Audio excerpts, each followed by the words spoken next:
श्री कृष्ण के चरणों में महाराजा युधिष्ठिर ने प्रणाम करते हुए प्रार्थना की कि कृष्ण पक्ष, पौष मास के कृष्ण पक्ष, ये पौष मास चल रहा है ना, कृष्ण पक्ष की एकादशी का नाम क्या है और उसके धारण करने से क्या लाभ होता है, क्या पुण्य होता है और कैसे करनी चाहिए। तब विश्व का मंगल चाहने वाले विश्वेश्वर भगवान कहते हैं कि पौष मास की कृष्ण पक्ष की जो एकादशी है उसे सफला एकादशी कहते हैं। वे अपने आप में भक्ति के फल को, मुक्ति के फल को, शांति के फल को, सफलता के फल को अपने आप में संजोई हुई एकादशी सफला एकादशी है। एकादशी के प्रभात को उठकर मन में संकल्प करे कि आज एकादशी का व्रत मैं करूंगा।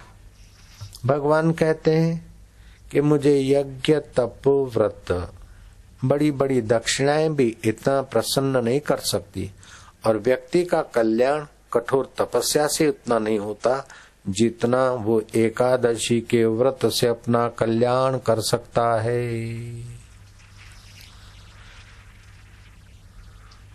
चंपावती नगर का राजा, उसका एक बड़ा लड़का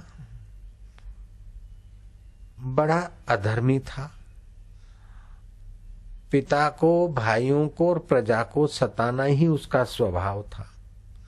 आखिर में भाइयों ने और पिता ने मिलकर उस बड़े बेटे को शहर निकाली दे दी। भटकता घूमता जंगलों में, जान इधर उधर से फल लाता, पेट पालता। जाने अनजाने उसको पौष मास की एकादशी का पता तो नहीं था, लेकिन वो पौष मास की एकादशी के दिन एक पुराना पीपल, उसके नीचे वो पड़ा रहता था।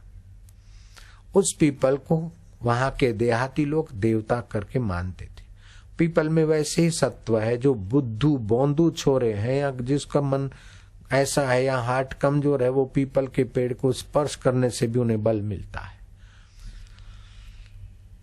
तो भगवान कृष्ण कहते हैं युधिष्ठिर, वो पीपल के वृक्ष, बड़ा विशाल वृक्ष था, पुराना था, उसके नीचे सर्दी में ठुठरता रहा। जाने अनजाने उसको नींद नहीं आई, रात्रि जागरण हो गया। जंगल से कंदमूल ले आया फल। वो इस पीपल को देवता समझ के कि हे देव, भगवान नारायण प्रसन्न हो, मैं दर दर की ठोकर खा रहा हूं, पिता से, भाई से और प्रजा से ठुकराया हुआ हूं, अब कष्ट सहा नहीं जाता, शरीर भी मेरा लथड़ रहा है, अभी मैं तो तुम्हारे को क्या अर्पण करूं देव। ये जो फल लाया हूं उसी फल से आप संतुष्ट और भगवान नारायण की ये पूजा मानी जाए।